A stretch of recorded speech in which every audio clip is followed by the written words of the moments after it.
Bismillahirrahmanirrahim. Assalamualaikum warahmatullahi wabarakatuh.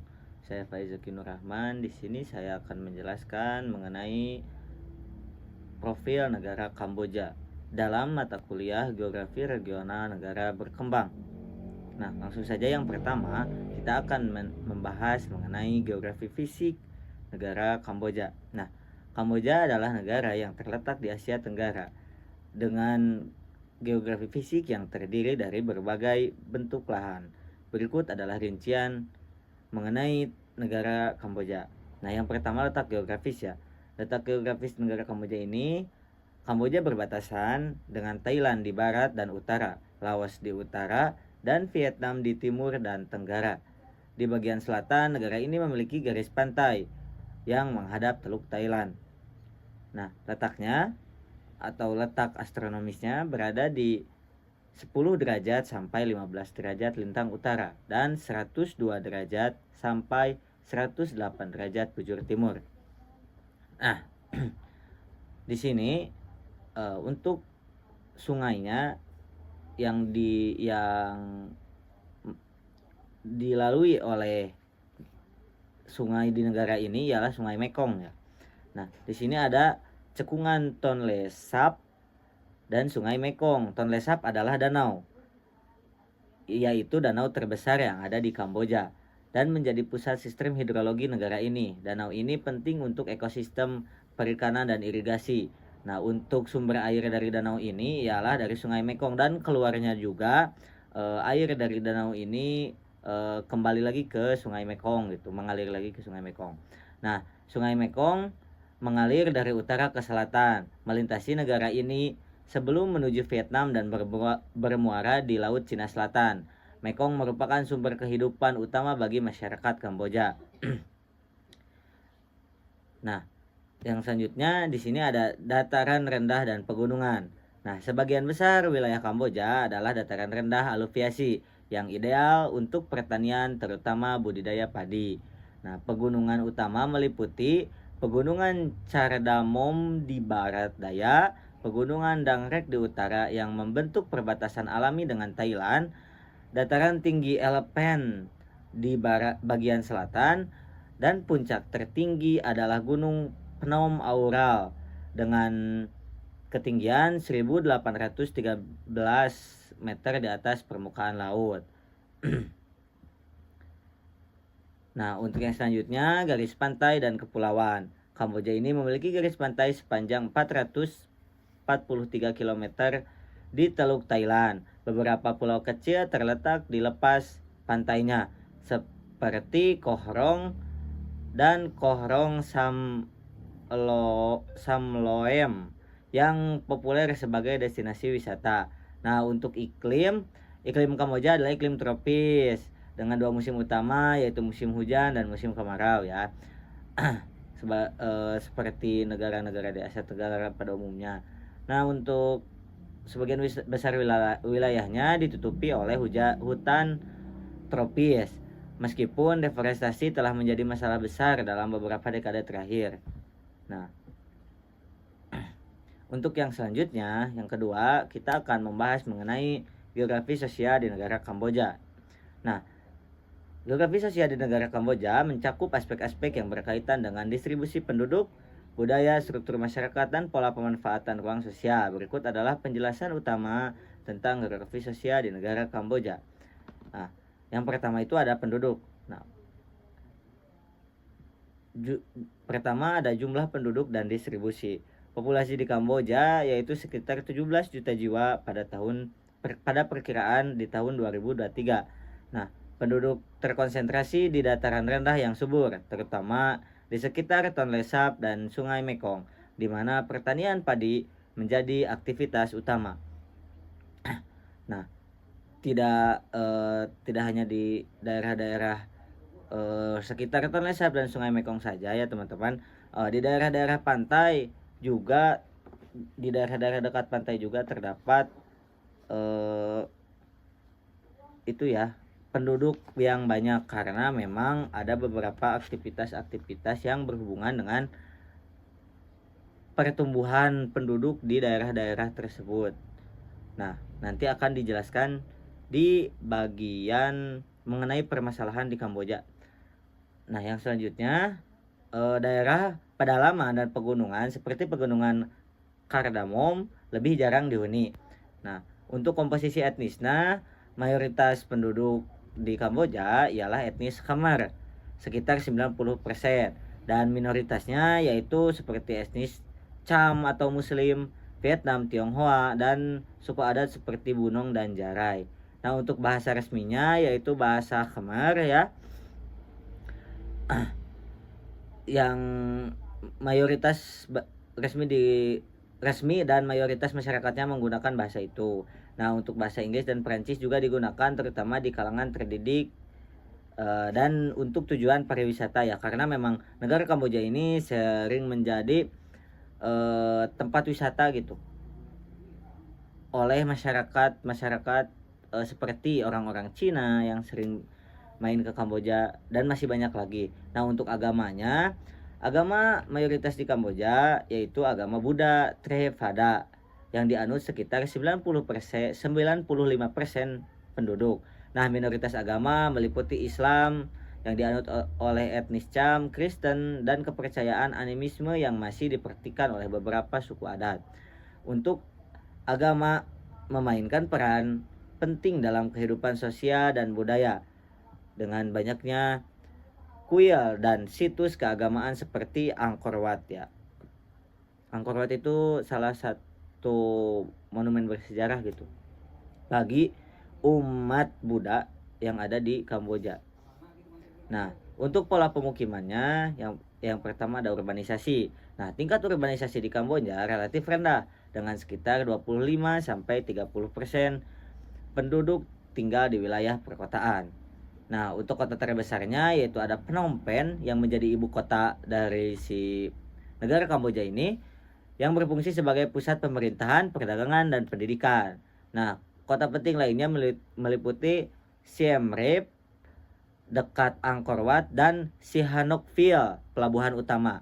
Nah, fakta unik mengenai Sihanoukville sendiri menjadi pusat pariwisata karena memang daerahnya sebagai pelabuhan utama dan juga sebagai destinasi wisata karena memang dekat dengan pantai. Nah, Sihanoukville juga merupakan pusat dari perjudian gitu di Kamboja. Mungkin nanti saya akan jelaskan ya. Nah, untuk yang selanjutnya mengenai permukiman pedesaan. Ya, mayoritas penduduk yang tinggal di pedesaan dalam komunitas agraris atau singkatnya gitu, masyarakat yang tinggal di pedesaan itu berfokus pada pertanian dan yang lain sebagainya gitu. Nah, desa-desa seringkali terletak di dekat lahan pertanian dan sungai untuk mendukung kebutuhan hidup. Nah, tadi juga kan sudah dijelaskan bahwa masyarakat juga banyak yang tinggal di dekat Sungai Mekong dan di Danau Snow Lake. Nah, jadi masyarakat tersebut memanfaatkan dari segi airnya untuk dimanfaatkan kepada lahan pertanian mereka. Nah, untuk di bidang ekonomi dan sosialnya, mata pencarian masyarakat pada sektor pertanian. Nah, sektor pertanian ini padi ya. Aktivitas lainnya seperti perikanan di dekat Tonle Sap yang tadi, ada peternakan, dan ada juga pada pariwisata ya. Pariwisata itu karena memang tadi Angkor Wat yang merupakan situs bersejarah juga ada di Sihanoukville. Nah, fakta unik mengenai beberapa tahun ke belakang gitu mengenai Kamboja ini, banyak sekali pendapatan negaranya ini dan masyarakatnya ikut berkecimpung dalam dunia perjudian, baik kasino, judi online, dan lain sebagainya. Nah, kita akan jelaskan lebih lanjut nanti ya. Untuk pendidikan Kamboja meningkatkan tingkat literasi ini mencapai sekitar 80%. Nah, untuk budaya dan tradisi, budaya Kamboja sangat dipengaruhi oleh tradisi Hindu-Buddha yang tercermin dalam seni, tari, dan arsitektur. Festival tradisional seperti Phnom Pechum penghormatan leluhur, dan Khmer New Year memiliki peran penting dalam mempererat hubungan sosial. Nah, geografi sosial di Kamboja mencerminkan hubungan erat antara masyarakat, budaya, dan lingkungan dengan pengaruh kuat dari tradisi agraris dan warisan sejarah yang panjang. Nah, yang selanjutnya, yang ketiga, mengenai indikator kuantitatif dan kualitatif serta ciri-ciri dari negara berkembang ya. Nah, yang kita bahas dulu yaitu indikator kuantitatif. Nah, indikator kuantitatif yang pertama ada di demografi.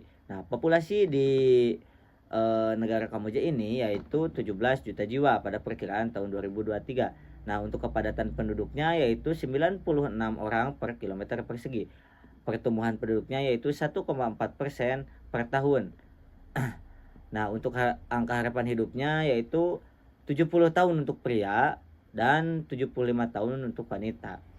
Nah, tingkat urbanisasinya yaitu 25 sampai 30%. Nah, untuk dari yang saya sebutkan tadi termasuk kepada negara berkembang karena tidak memasuki kriteria dari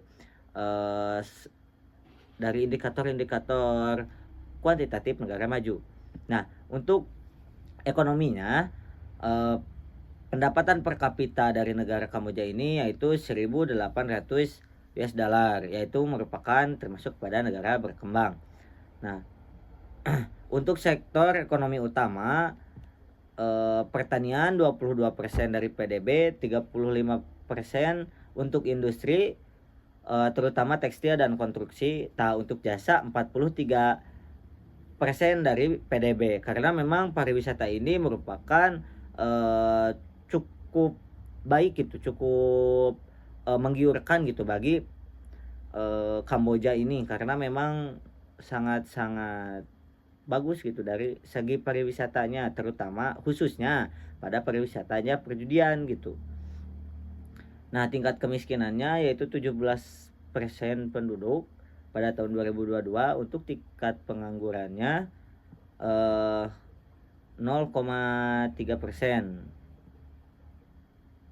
Nah, untuk pendidikannya tingkat melek hurufnya yaitu 80% pada tahun 2023. Angka partisipasi sekolah dasar yaitu pada angka 98%, angka partisipasi sekolah menengah 40 sampai 50%, dan pengeluaran untuk pendidikan itu ada di 2% dari PDB, yaitu merupakan cukup kecil gitu jika dilihat ya. 2% dari PDB untuk fokus kepada pendidikan ya. Nah, untuk yang selanjutnya ada kesehatan. Nah, untuk kesehatan di sini ada tingkat kematian bayi yaitu 25 kematian per 1.000 kelahiran. Untuk akses ke air bersih mencakup 75% penduduk, akses ke sanitasi 44% penduduk, pengeluaran untuk kesehatan 5% dari PDB. Nah, tingkat kelahiran penduduk di sini ada 19,3 kelahiran per 1.000 penduduk. Perkiraan pada tahun 2021. Tingkat kematiannya 6,8 kematian per 1.000 penduduk. Perkiraan tahun 2021. Nah, yang selanjutnya di sini ada infrastruktur dan teknologi. Untuk jaringan jalannya 60.000 kilometer, hanya sebagian yang diaspal. Nah, untuk akses internet 52% penduduk dapat mengakses internet. Itu sangat miris sekali ya. Jadi hampir setengah masyarakat Kamboja tidak bisa merasakan internet gitu. Mungkin internet tuh hanya di sebagian kota-kota besar gitu di Kamboja. Nah, untuk yang selanjutnya ada indikator kualitatif. Nah, untuk indikator kualitatif yang pertama ada kualitas hidup. Kualitas hidupnya yaitu kemiskinan multidimensi. Banyak penduduk menghadapi keterbatasan akses terhadap pendidikan, kesehatan, dan infrastruktur meskipun tingkat kemiskinan moneternya menurun. Nah, ketimpangan sosial, terjadi ketimpangan antara kawasan perkotaan, misal Phnom Penh dan wilayah pedesaan, karena memang di Phnom Penh itu masyarakatnya itu kan rata-rata gitu berfokus pada jasa baik pariwisata, baik kerja-kerja di bidang jasa dan lain sebagainya gitu. Beda dengan di wilayah pedesaan yang tentunya sangat terfokus pada agraris dan kemiskinannya itu cukup tinggi gitu, tingkat kemiskinannya. Nah, untuk kondisi perumahan, banyak di pedesaan rumah masih menggunakan bahan tradisional seperti kayu dan atap daun. Nah, untuk yang selanjutnya di sini tingkat pendidikannya ya. Nah, pendidikannya di negara Kamboja ini, Kamboja tingkat literasinya itu mencapai 80% ya. Nah, sebagian besar sekolah berlokasi di kota besar, sedangkan di pedesaan akses pendidikan masih terbatas. Jadi memiliki ketimpangan mengenai si pendidikan ini. Nah, untuk akses kesehatan, layanan kesehatan di pedesaan relatif kurang berkembang dibanding di kota, yang menjadikan berarti masyarakat yang tinggal di pedesaan akses dan sarana prasarana terhadap kesehatan itu masih sulit gitu dibandingkan jika memang masyarakat yang tinggal di wilayah kota. Nah, masalah seperti malnutrisi dan penyakit menular masih menjadi tantangan besar meskipun ada kemajuan dalam beberapa dekade terakhir. Nah, selanjutnya saya akan membahas mengenai ciri-ciri negara berkembang ya. Nah, negara berkembang adalah negara yang berada dalam tahap pembangunan ekonomi dalam sosial menengah ke bawah. Nah, yang pertama ini ciri-cirinya ada aspek ekonomi, seperti pendapatan per kapitanya rendah. Sebagian besar pendapatan per kapitanya rendah dibandingkan dengan negara maju. Nah, ketergantungan pada sektor misalnya pertanian ya. Pertanian seperti pertanian agraris lah, pertanian, perikanan gitu. Nah, untuk tingkat investasinya rendah, keterbatasan modal dan teknologi modern membatasi pertumbuhan ekonomi. Terus ada ketimpangan ekonomi. Nah, ada utang luar negeri yang cukup banyak gitu. Nah, untuk dari aspek-aspek yang lainnya, tingkat pendidikannya rendah, tingkat kesehatan rendah, populasi besar di pedesaan. Nah, terus ada urbanisasi yang cepat tanpa perencanaan, migrasi dari desa ke kota meningkat. Nah, ada tingkat pertumbuhan penduduk yang tinggi, angka kelahiran yang tinggi, tingkat kematian yang rendah, terus komposisi angka harapan hidup yang rendah. Nah, terus komposisi usia. Nah, jadi sebagian besar penduduk berada dalam kelompok usia muda di bawah 30 tahun, menciptakan beban ekonomi jika mereka tidak mendapat pekerjaan. Nah, dari masyarakat yang memiliki usia muda ini banyak yang menganggur gitu. Nah, terus selanjutnya ada keamanan negara itu yang stabilitas politiknya yang rentan gitu. Terus keamanan di negara tersebutnya itu rendah. Terus ada keterbatasan infrastruktur pemerintahan. Yang selanjutnya ada aspek teknologi, infrastruktur terbatas, akses terhadap transportasi, listrik, air bersih, dan telekomunikasi yang masih kurang, terutama ya di daerah pedesaan gitu. Nah, untuk ketergantungan pada impor ya, itu termasuk pada ciri-cirinya. Nah, indikator kuantitatifnya misal seperti HDI-nya yang menengah hingga rendah, angka melek hurufnya yang di bawah 80%, PDB per kapitanya yang rendah gitu, dan masih banyak lagi. Nah, untuk yang selanjutnya saya di sini yang keempat saya akan membahas mengenai sumber daya. Nah, untuk sumber daya di negara Kamboja ini pertama itu ada sumber daya tanah ya. Karena memang negara-negara tropis ini memiliki tanah yang subur ya. Sebagian besar dataran rendah Kamboja terutama di sekitar Sungai Mekong dan Danau Tonle Sap memiliki tanah yang subur. Tanah ini mendukung terhadap pertanian ya. Nah, untuk penggunaan tanahnya 22% untuk pertanian dari total luasnya. Nah, untuk 46% untuk lahan hutan meskipun terus menurun akibat deforestasi. Ya, selanjutnya ada sumber daya air. Nah, sumber daya airnya dari Sungai Mekong, ya dari Danau Tonle Sap, ya tadi dari Teluk Thailand, dapat dimanfaatkan oleh masyarakat gitu.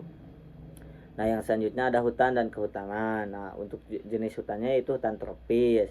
Kaya akan kayu keras seperti meranti, kayu jati, dan kayu cendana. Nah, ada juga seperti rotan, madu, dan damar, yaitu yang termasuk kepada produk non kayu. Nah, eh, yang selanjutnya untuk tantangannya yaitu deforestasi ya tadi, akibat penebangan liar dan alih fungsi lahan. Nah, untuk selanjutnya ada perikanan. Perikanan air tawar, Danau Tonle Sap menghasilkan lebih dari 60% produksi perikanan air tawar di Kamboja. Nah, untuk perikanan lautnya di wilayah Teluk Thailand ya, menghasilkan ikan udang dan kerang yang menjadi komoditas ekspor penting. Nah, permasalahannya yaitu kepada overfishing dan degradasi habitat yang mempengaruhi keberlanjutan pada sektor ini karena memang tidak diperhatikan secara intens gitu dalam proses pengambilan dari si ikan-ikan tadi. Nah, untuk yang selanjutnya ada sumber daya mineral. Nah, seperti emas, biji besi, tembaga, bauksit. Nah, ada juga batu permata, minyak dan gas. Nah, untuk minyak dan gas, Kamboja memiliki potensi cadangan minyak dan gas di wilayah lepas pantai Teluk Thailand. Nah, namun karena kurangnya teknologi, eksplorasinya masih terbatas. Nah, untuk keanekaragaman hayatinya, untuk flora faunanya, Kamboja memiliki hutan tropis yang menjadi rumah bagi spesies langka seperti macan dahan, gajah Asia, dan buaya Siam. Nah, untuk kawasan lindungnya, beberapa taman nasional seperti Taman Nasional Botum Sakor dan Taman Nasional Virachey dirancang untuk melindungi sumber daya alam dan satwa liar. Nah, untuk energinya yaitu ada eh, pembangkit listrik tenaga air, ada juga energi matahari ya, batu bara. Nah, untuk pertanian komoditas utamanya pada singkong, jagung, kedelai, dan tebu untuk hasil pertanian utama. Nah, untuk yang selanjutnya ada tantangan dalam sumber daya kayak deforestasi yang tadi sudah dibahas, overfishing, perubahan iklim, pengolahan mineral. Nah, untuk yang selanjutnya kita akan membahas mengenai sumber pendapatan ya. Nah, sumber pendapatan utama negara Kamboja berasal dari sektor ekonomi yang berkembang sesuai dengan potensi dan sumber daya alam yang dimilikinya. Nah, untuk sektor pertaniannya kontribusi ke PDB sekitar sektor pertanian kontribusinya 22% sampai 25% untuk ke PDB ya. Nah, komoditas utamanya tadi ya kayak padi dan yang lain sebagainya. Nah, untuk pariwisata sekitar 20% dari PDB. Karena tadi memiliki destinasi wisata ya seperti Angkor Wat, Pantai Sihanoukville. Nah, untuk yang selanjutnya ada industri tekstil dan garmen sebesar ke PDB-nya kontribusinya 10 sampai 15%. Nah, untuk hasil dari tekstil dan garmen ini yaitu kayak pakaian jadi, sepatu dan aksesoris ya. Ada perikanan ke PDB sekitar 10%. Nah, ada juga di sini untuk ekspor utamanya ya tadi tekstil dan garmen gitu. Ada juga beras, kayak beras, karet, ikan dan yang lainnya. Nah, untuk investasi asingnya besarnya sih ke Cina gitu. Cina itu sangat besar gitu perannya dalam investasi di negara Kamboja ini. Nah, untuk sektor jasa dan perdagangan kontribusinya sebesar 40% gitu ke negara Kamboja. Nah, sektor jasa utama yaitu perdagangan, transportasi, dan layanan keuangan. Nah, untuk perdagangannya yaitu perdagangan internasional. Nah, Kamboja bergabung dalam negara ASEAN dan WTO sehingga memiliki akses pasar yang lebih luas. Nah, untuk pendapatan pemerintahan tadi dari pajak penghasilan, pajak pertambahan nilai dan bea impor dan ekspor gitu. Terus ada non pajaknya dari royalti dari sektor tambang, energi dan pariwisata. Nah, itu mungkin yang selanjutnya kita akan membahas mengenai tadi yang 5 ya, sumber pendapatannya. Untuk yang keenam kita akan mengenai masalah pada negara Kamboja gitu, dan sekaligus kita akan membahas mengenai fakta unik negara Kamboja. Di sini saya akan membawa masalah dan fakta uniknya saya dimasukkan. Masalahnya itu yaitu Kamboja sebagai Las Vegasnya Asia Tenggara. Nah, itu juga mungkin saya akan masukkan kepada fakta uniknya Kamboja itu yang sangat menggiurkan gitu di bidang perjudiannya. Nah, di sini saya akan membahas mengenai permasalahannya. Apa sih gitu permasalahan mengenai perjudian di negara Kamboja ini? Nah, judi di Kamboja ini berawal pada tahun 1999. Nah, mulai adanya yaitu di Sihanoukville-nya. Sihanoukville ini merupakan salah satu wilayah di bagian selatan gitu negara Kamboja yang merupakan akses pelabuhan dan pariwisata di negara Kamboja. Nah, dari perjudian ini apa sih yang memang pengen ditekankan gitu? Emang di negara Kamboja ini ingin banyak wisatawan luar negeri seperti dari Cina gitu masuk banyak ke negara Kamboja.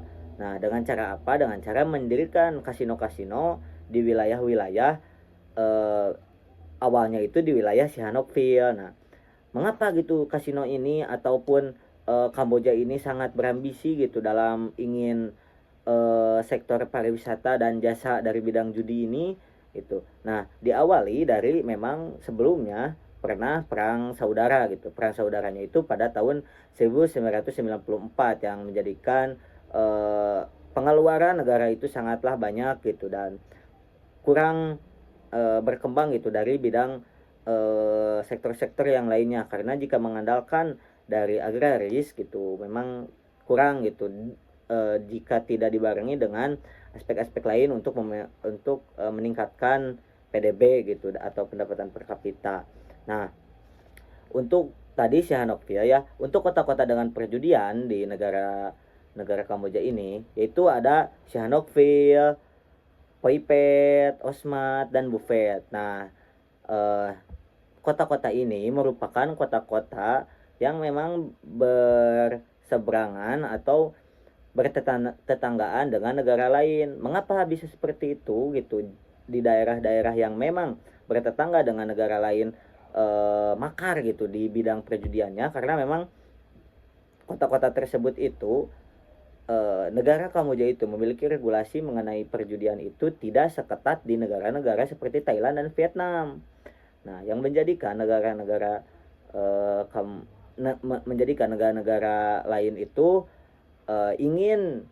jika ingin bermain judi gitu tinggal ke Kamboja yang berada di daerah-daerah pinggiran yang di dekat negara lain gitu, seperti dekat Thailand dan dekat Kamboja, dekat Thailand dan dekat Vietnam. Nah, kenapa Bang? Kan harus pakai visa gitu, karena memang regulasinya negara-negara ASEAN itu bebas visa, kalau nggak salah saya baca ya, bebas visa untuk mengakses kepada negara lain gitu. Jadi memang misalnya kita ingin judi hari ini kita di Thailand, misal besoknya kita berangkat ke Kamboja, nah dan besoknya lagi kita pulang gitu bisa. Nah, mungkin seperti itunya. Permasalahan ini gitu disebabkan oleh yang pertama itu ada kelonggaran regulasi ya. Nah, pemerintah negara Kamboja ini fleksibel terhadap perjudian atau regulasi-regulasinya itu bersifat dinamis ya, walaupun memang sudah karena memang perjudian ini sudah dimulainya dari tahun 95 96 gitu. Di tahun 96 itu sudah ada gitu regulasi mengenai pelarangan perjudian gitu, pelarangan judi di Kamboja ini. Nah, namun gitu emang pemerintah itu kebingungan gitu karena memang semakin lama judi itu semakin besar gitu terhadap pendapatannya terhadap pajak. Nah, bahkan di tahun 2019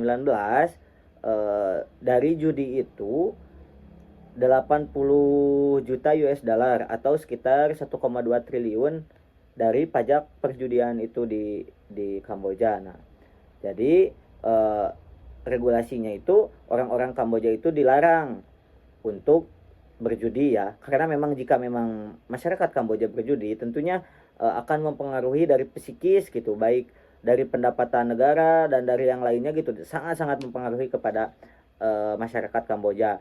Namun gitu tidak akan bagi turis itu boleh gitu karena memang merupakan pendapatan yang dapat dihasilkan. Nah, di sektor judi juga ada yang namanya pajak progresif, atau misalnya jika gitu masyarakat Kamboja ingin mendirikan judi kecil-kecilan, nah pemerintah itu tidak akan memberikan pajak besar, bahkan pemerintah juga bisa memberikan bantuan kepada masyarakat tersebut ataupun bebas pajak lah dari awalnya. Jika memang sudah besar dan sudah menjadi kasino gitu, tentunya pajaknya juga sangat besar gitu. Nah, yang hal tersebut menjadikan cukup banyak gitu masyarakat Kamboja itu memilih pada sektor perjudian gitu. Nah, judi di Kamboja ini tentunya sifatnya ilegal ya, tapi memang karena pemerintahnya itu yang dinamis, tidak seperti di Vietnam atau Thailand yang memang melarang judi secara pasti gitu. Nah, maka dari ini kan sudah saya jelaskan tadi, orang-orang perbatasan itu sering ke Kamboja untuk berjudi gitu. Hanya ke Kamboja itu bukan untuk wisata ke Angkor Wat atau apa gitu, tapi hanya pengen judi saja gitu. Nah, itu karena memang judi itu sangat menggiurkan. Jika memang melihat misalnya, kenapa sih si Kamboja ini kan tidak memiliki uang, tidak memiliki, karena memang mereka sudah berperang gitu, perang saudara pada tahun 1994. Nah, kenapa bisa memiliki uang untuk mendirikan kasino dan tempat-tempat lain sebagainya? Karena memang dibantu oleh investasi dari Cina gitu. Cina kan memang terkenal sekali dengan judi, mahjong dan lain sebagainya gitu ya, yang selalu dijudikan gitu. Nah, dari sana memang melihat peluang tersebut, dan Cina juga melihat peluang yang cukup besar jika investasi perjudian di negara Cina gitu. Nah, makanya Kamboja itu menjadi sasaran utama gitu mengenai perjudian tadi. Nah, untuk yang kedua itu ada transformasi ekonomi. Nah, dari si judi ini mendorong perekonomian di wilayah Kamboja ya, di negara Kamboja. Nah, judi ini mengapa tadi di sektor jasa itu cukup besar gitu pendapatannya? Karena judi atau kasino ini dapat meningkatkan seperti resto, hotel, dan yang lain sebagainya, transportasi gitu, dan yang lain sebagainya masih banyak gitu, karena memang terkenal di negara lain itu sebagai negara dengan judi yang cukup besar gitu di Asia Tenggara. Jadi memang masyarakat-masyarakat dari luar negeri juga, misalnya dari Vietnam atau Thailand, ingin merasakan judi di wilayah Kamboja gitu. Nah, tentunya mereka juga harus tidur di hotel gitu dan makan gitu. Makanya dari sektor jasanya itu cukup besar, sebesar 40% ya tadi udah dijelaskan. Nah, hal ini menjadikan banyak gitu masyarakat-masyarakat yang pekerjaannya itu di bidang jasa dan yang lainnya gitu. Nah, menjadikan gitu dari sektor perjudian tadi meningkatkan pada sektor pariwisata ya, apalagi si Hanokville yang merupakan tempat pariwisata gitu deh. dibarengi dengan kasino-kasino yang banyak yang menjadikan itu perpaduan yang sempurna gitu untuk untuk orang-orang yang memang suka mengenai hingar-bingar dan yang lainnya gitu. Nah, di sini ada peran-peran gitu, peran-peran negara lain mengenai perjudian di di negara Kamboja ini, seperti Cina sebagai investor gitu. Tadi sudah dijelaskan ya, invest di Sihanoukville gitu pada dari dulu gitu sampai banyak gitu mendirikan kasino-kasino gitu di wilayah Sihanoukville dan sebagainya. Tapi memang pusat dari perjudian di negara Kamboja ini di Sihanoukville gitu. Nah, untuk yang selanjutnya, negara kita juga, negara Indonesia memiliki peran gitu di bidang perjudian di Kamboja gitu.